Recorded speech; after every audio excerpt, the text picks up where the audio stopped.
I will still get imposter syndrome sometimes. I have imposter syndrome all the time. I have imposter syndrome right now. Just like, we have a podcast. Why? People want to listen to us for what? Exactly. What do we have to offer? Imposter syndrome is like a freaking real thing. I just like... Welcome to Pelvic POV with your hosts and doctors of physical therapy, Amanda Neary and Hannah Meyer. Hey y'all, welcome back to Pelvic POV. Y'all? I knew you were going to say something, Darren. I'm the one that's from Kentucky. Hey y'all. Hey y'all. Hey y'all. Hey y'all. I actually don't even say y'all anymore. I used to. I say y'all in writing more.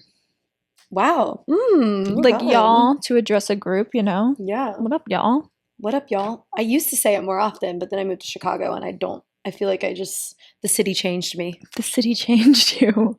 Anyway, welcome to another episode of Pelvic POV. Where you're freaks for us and we're freaks for your pelvis, baby. Hannah, I have something I want to talk about today. Okay. Since we're both on the TikTok. I mean, you're going crazy already. You've gone off-roading with the y'all comment. That was wild. Have you seen the TikToks making fun of Camp Rock recently? No. They're so good. When they're like, Camp Rock. I've seen those for years.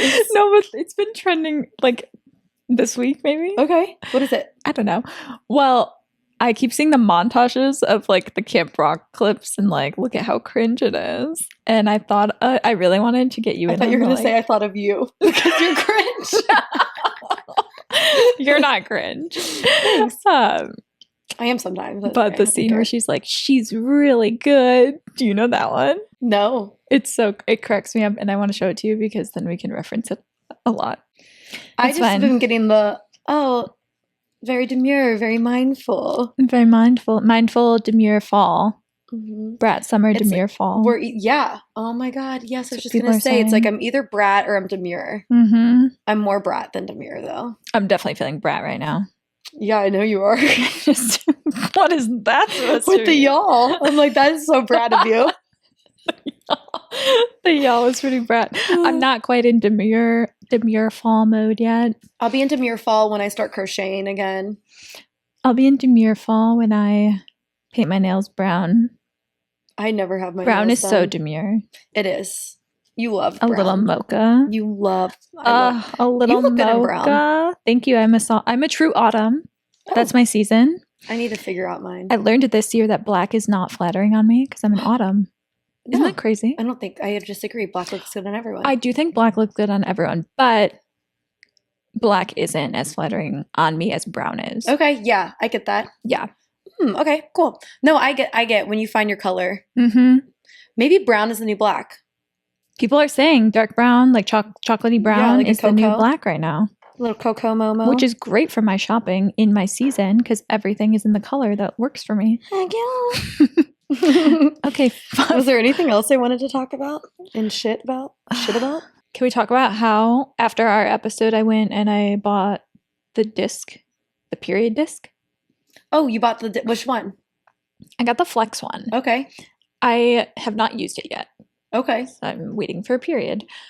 Can't wait. So excited. So I can try my disc. I'm on the edge of my seat. And I'll let you know how it goes. Cool. So, I think I'm going to transition to the cup. I have a cup. I like the cup. I think I'm going to get the salt cup. Yeah. I saw this thing on Instagram where you can put your little salt cup in a little humidifier and it like cleans it. It's like you take your little cup to the spa. It is cute. And it's cute. I boil mine. My little period cup. Getting a spa day. I remember in college, me and my roommates would all boil our cups together. Is that ratchet or That's what? That's so slay. We'd be like, okay, time to boil ladies. our Diva cups. All right, ladies, let's get together. Oh, I love it. So today we want to talk about... Today, we were going to start the episode off with a question that we got sent to the podcast to kind of chat about. This might be a little bit of like a little PT session, maybe like some career advice, like PTs, some like business PT advice here. Yeah. So if you're a PT I mean, anyone can benefit from this episode, but let me just read you guys a question and you guys can figure it out for yourselves. So we got sent a question and I thought it'd be a really good idea to chat about it on the podcast because this is something that I've struggled with in the past and I'm sure plenty of PTs, especially new grads, struggle with. So here we go. Hi, I love all of your content and your podcast. I noticed that you're a younger pelvic floor PT and I just graduated in May. So I figured you might be able to relate to what I am going through. I just started a clinic that's been established. Wow, I am struggling. I just started at a clinic that's been established in town with only one PT. I'm having a really hard time with patients questioning my experience and also my ability to relate to them since I haven't had a baby or I'm not experiencing menopause symptoms. I feel like I'm having to prove myself all day long and I just don't know if it's something other PTs are dealing with as well. It's also very hard when patients are expecting to work with a certain person and then work with me and I can tell that they're iffy about me. I'm already struggling as a new grad, but I feel like the setting is even harder. I was just wondering if you have any advice or recommendations. There's a lot of layers to unpack here, but can I just start by saying it is so bizarre to me that someone would walk into an office and say, you haven't experienced the exact same thing that I've experienced, so you're not qualified to talk to me about this. So crazy. That's so bizarre. It's so weird. And I think I gave you a really drastic example. I was like, you're going to walk into an oncologist and be like, oh, you haven't had my cancer, you can't treat me. Yeah. Like, that's what I picture when people say shit like that. And it makes me so mad to my core. It's like crazy. Okay, why don't you go ask your friend who had a baby then? Instead of the medical professional that's trained to treat this thing. Yeah. Like, that just doesn't compute. It doesn't make sense. Wild. Yeah. Sorry, I got really heated. No, I love how passionate you got it because I experienced this recently. I told you about it. Oh my gosh, wait, tell your story. I can tell it. With my patients that are pregnant, one thing that we do is like push prep, birth prep. And the doctor said, did your PT give birth? Does your PT have kids? Well, then she doesn't know how to push. So weird. Crazy because I've had plenty of like success stories with patients that I've done with like push prep with and we've practiced that have emailed me and been like, oh, my doctor was like, how did you know how to push? I pushed in like 4 times and I was done and she was out. I didn't tear, etc. So to say that like this health professional doesn't know what they're doing because they didn't have a baby. That and it also puts like that mistrust in the patient's mind. Like it's like, oh, should I not trust my PT? Like, what? No, that's just like leading to the issues that we have in like healthcare. That doctor's in the wrong for saying something like that. It's just, there was no need for a comment like that. And it's not even about the situation. There have been situations where I disagreed with another provider's care. I'm never going to bring it back to like, they haven't had this life experience that like, as someone who has a vagina, you should have. And that makes them unqualified for that. That's weird. Yeah. It's weird. I'm going to use Tim Waltz's insult. It's just weird. Do we want to go back to... But yeah, so with that rant, I think it's important to kind of like just know if your patient is... If your patient is seeing multiple healthcare professionals, don't like disregard that other professional's care. And just like think like whatever you say is the better thing. Like I always tell patients like, listen, ask your OB for their opinion on like what I'm telling you too, because we want to work together with your OB so you can have like a smooth delivery. And I'm not in direct like one-on-one contact with your OB. We also don't know who's going to be delivering you at your time. Right. And I think that's the hard part. Like we try to collaborate with as many practitioners that we co-treat with. But when it comes to delivering, we don't know who's there at that day and time and who's actually going to be in the room with you. So it's not like we can discuss that in advance. Yeah. So that's kind of how I communicate with OBs is like through the patient. I'm like, oh, when's your next appointment? Okay, ask them about these positions we talked about and see what they recommend versus like two, and then tell them like what you're thinking based off what we've talked about, etc. Yeah. Anyways, that's kind of like our little rant for there. Let's go back to the question though. Yeah, I think you might speak to the other point better, but I can talk about like my experience bringing a PT on, joining my company and having like you be the first person that joined me. Let's do it. Because I think a fear of mine when I brought you on was like, okay, everyone's used to my name being on this brand.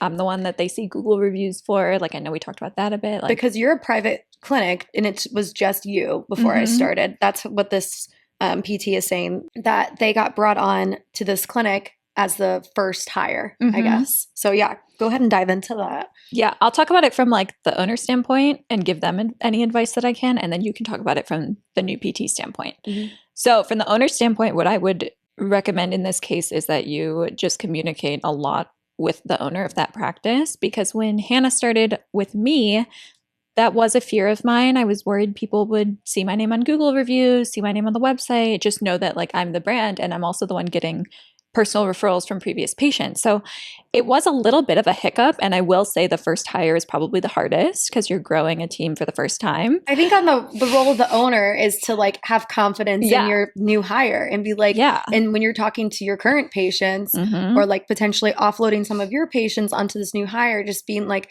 this is why I hired this person. I'm confident in their skills. I wouldn't hire them any other way. And I literally would not have hired if I wasn't confident. So it wasn't disingenuous in any way. It was how I genuinely felt.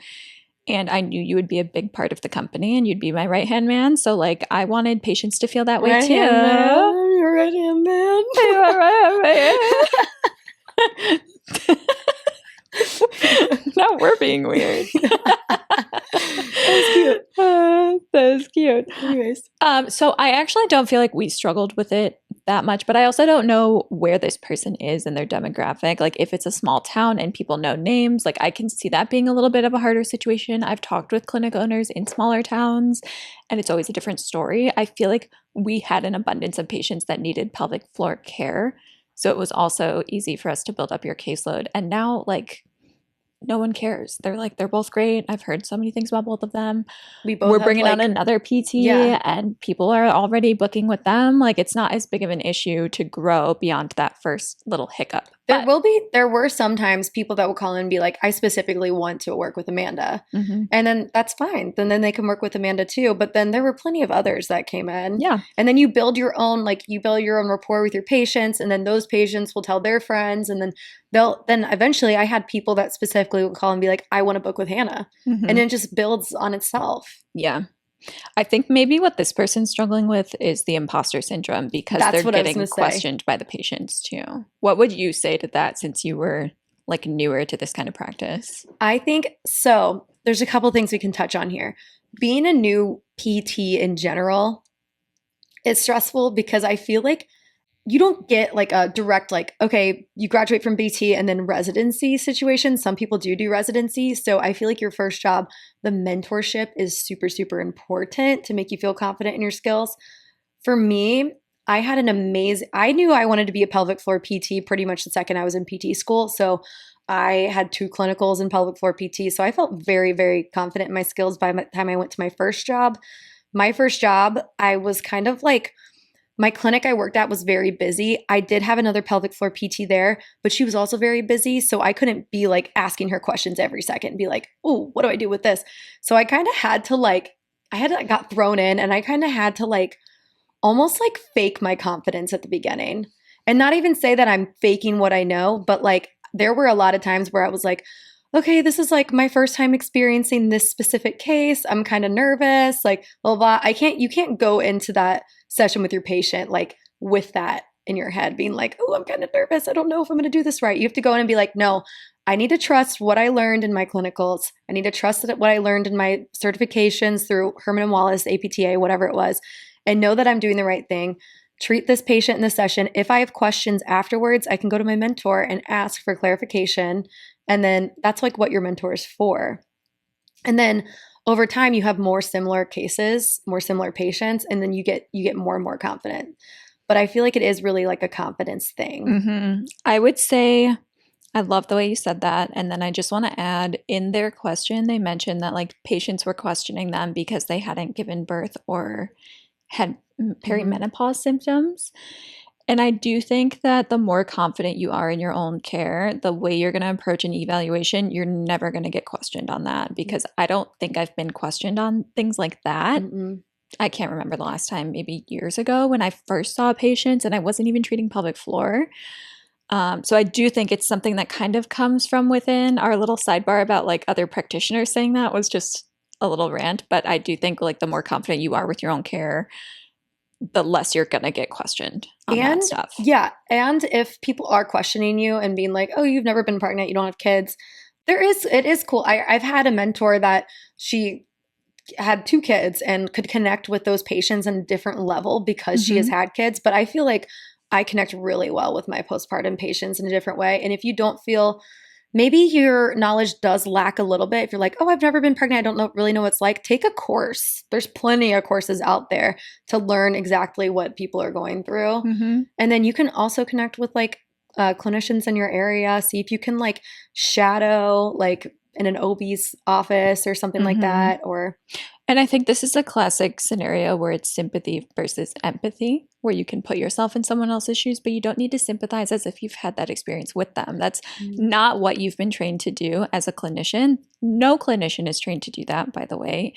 You can put yourself in their shoes and empathize with what they're going through, but it's not actually your job to have gone through that exact thing. You're still trained to treat it. You're still trained to connect with them on what symptoms they're experiencing. And if you do want to connect on that deeper level, you're going to find your niche patients that you do connect with. We see so many people that are not pregnant or postpartum now. It's like if I had a patient that is like my same age, like likes to pole dance, whatever, I can connect with them on like those things. Like they're in a similar situation as me. I'm going to have rapport with you in that way.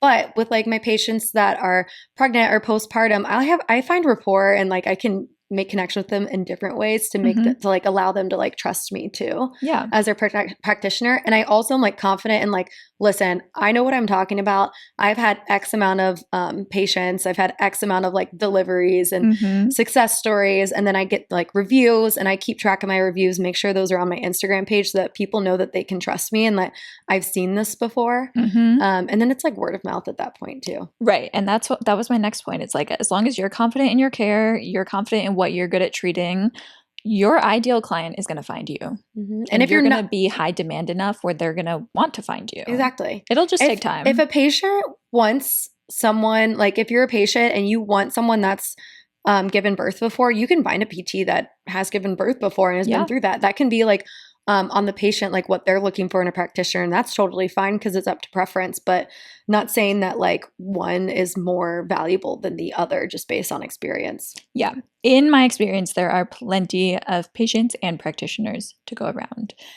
That is speaking from a big city standpoint. Again, I don't know where this person is. Sometimes pelvic floor is hard to come by in other areas, which we are working on raising advocacy for. So that's not an issue anymore. But from your standpoint as the PT, there are plenty of patients to come around. Your patients are going to find you. You're going to be in high demand as long as you just keep working on your mentorship, get that confidence up. Being a new grad is hard. If you're not confident in your skills, if you're not, like I said earlier, like you got to fake your confidence.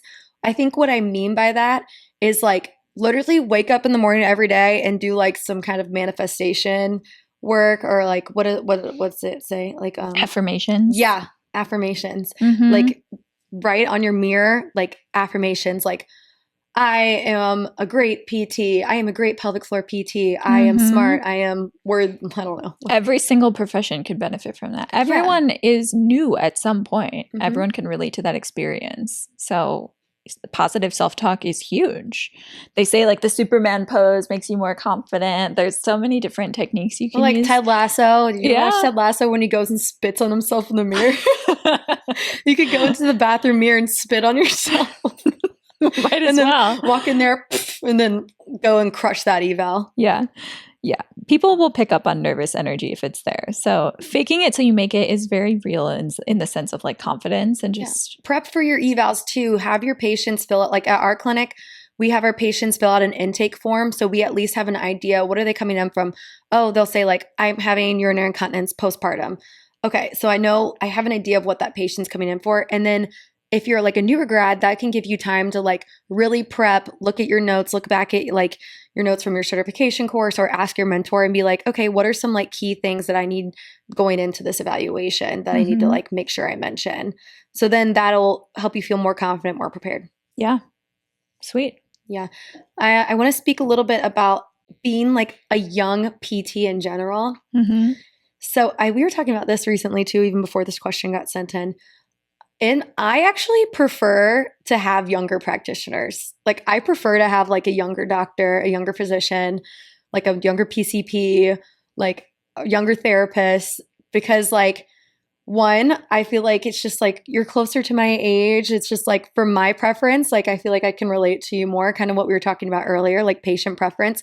And two, like as a younger PT myself, I know that I really put in the effort to be like on top of it because like I know there's practitioners out there with more experience and I want to be at the same level of them. So I like really put in that extra work to make sure I'm like as qualified as like an older practitioner. Maybe I don't have as many reps in as someone who's been in the pelvic floor PT world as like for like 10 years, but I'm super confident in my knowledge because I have the background. And I feel like as other younger practitioners are the same way. Mm-hmm.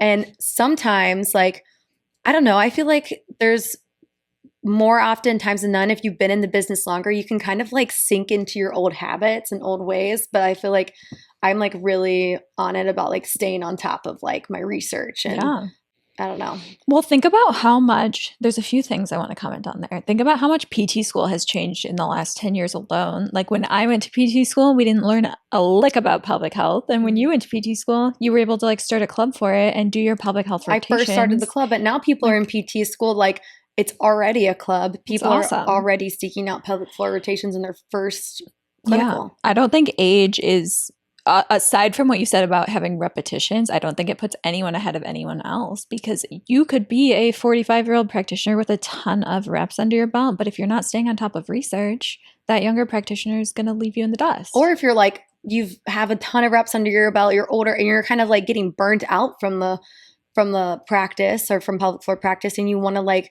maybe like take a step back from treatment versus someone who's like fresh in the game and is like, I'm ready to treat, I'm ready to put myself out there, I'm ready to like get my reps in, then it's just going to be a whole different vibe. Yeah. And this is where the other point you made not was saying that everyone who's had reps is getting burnt out and everything because that's not true. But I'm saying there are pros and cons to both. Yeah. Like you could have a PT that has a ton of reps and is still super passionate and is like, I know what the frack I'm doing. Let's go. Yeah. And I think it all goes back to like when you described liking younger practitioners because you can relate to them more, it all comes back to patient preference, right? And it's you be confident in your care. Don't worry so much about what people are thinking. Your clients are going to find you. If people prefer what you're putting out into the world and what you're offering, you're going to end up being their provider. Yeah.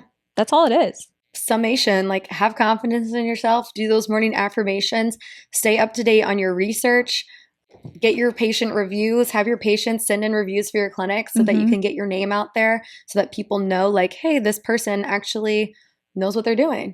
And I would say for this person specifically who asked the question, my biggest piece of advice for you would be to talk to the practice owner and just let them know that you have that hesitancy or fear around patients not wanting to book with you and just make sure that they're aware of how you're feeling about it. Because as a practice owner myself, the last thing I would want is for someone like Hannah to feel like she couldn't fill her caseload because of something I was putting out into the world or not doing to support her growth at the practice. So like they want to work with you, I would hope. Yeah. That's my advice for you.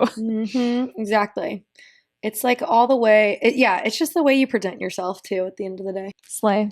I think the like last thing that we can touch on from this topic would probably be just imposter syndrome in general, because I will still get imposter syndrome sometimes. I have imposter syndrome all the time. I have imposter syndrome right now. Just like, we have a podcast. Why? People want to listen to us for what? Exactly. What do we have to offer? Imposter syndrome is like a freaking real thing. I just tell myself like, I don't know. What I think about is that everyone has it. Think about the person Lady Gaga has it. Lady Gaga. Think about the person you look up to the most. That person has imposter syndrome. It's a human experience. It's something we all experience. So as soon as you get over that hurdle and you know that everyone's dealing with it, you stop caring as much. Yeah. If you have something to contribute to this world and you're willing to share it, that's a gift. That's cool.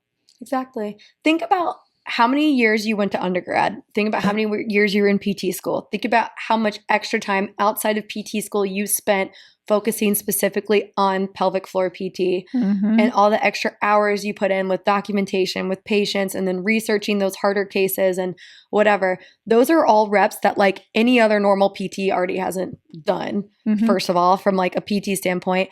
And then like people who aren't PTs in general haven't been through all of those experiences that you've been through. It's just like, Yeah. you are qualified. You know what you're doing. You just got to have confidence in yourself. I've always said this. The more I know, the more I learn, the less I feel like I actually know. And that's just something that comes with being really specialized in a field too. Like Hannah said, think about how specialized you actually are and the lingo you have in your tool belt that no one else has even heard in their life. Like, get that confidence and put that into your patient care, because you are just going to attract so many cool patients that way. Exactly. Not cool patients. Cut out cool. You're all cool patients. You're going to attract so many more pelvic freaks in that way. So many pelvic freaks are going to come at you. Exactly. Incredible. And I'm constantly learning. I am constantly learning. Yes. Lifelong First of all, learners. the field of PT and pelvic floor is constantly changing. Second of all, there's so many different treatment styles, so many different perspectives, so many different people you can learn from to develop your own treatment style. And then you're just like constantly changing your own treatment style. Yeah, we learn from each other. Yeah. The way I was treating last year at my old clinic is literally a complete, like, maybe not 180, but like a 160 degrees different than what I'm doing now, from like going from like treating like having patients like every 30 minutes and sometimes doubled up to like having one-on-one sessions and like what I prioritize. And it's just like, it's just constantly changing. Yeah. I think with this episode, we didn't know where we were really going to take it, but that submission alone unlocked a lot of different avenues that we were able to go down. So please, if you have a submission for us, or even just a lengthy question or even a short question, like, this is the stuff we want to dive into on this podcast. And this is where like those juicy little bits are going to come from. So we really appreciate the submission of this question and whoever submitted it. We hope that you found this helpful. Feel free to reach out with any feedback on how we answered. If you have any follow-up questions for us that we can dive deeper into. Beautiful. And make sure, if you have a question for us, you can submit it. Make sure you're following us on social media at Pelvic POV. And follow our personal accounts at Hannah Meyer, Meyyerr. And Amanda Neary, PT, and is in November. And is in, make sure you submit a question. Let's just see if anyone notices. Bye, pelvic freaks. I won't say y'all again. People think it says M. That's so true. Okay, ready, go. N as in November. N is in. Now go look at our link in the bio, in our Instagram bio, and submit a question for us. Please. Or submit a story. I'm not going to say it again. Bye, pelvic freaks. I thought you were going to say bye, y'all. Is that what you were going to say? I said I'm not going to say it again. Oh, that was what you were talking about. Yeah. Bye, pelvic freaks.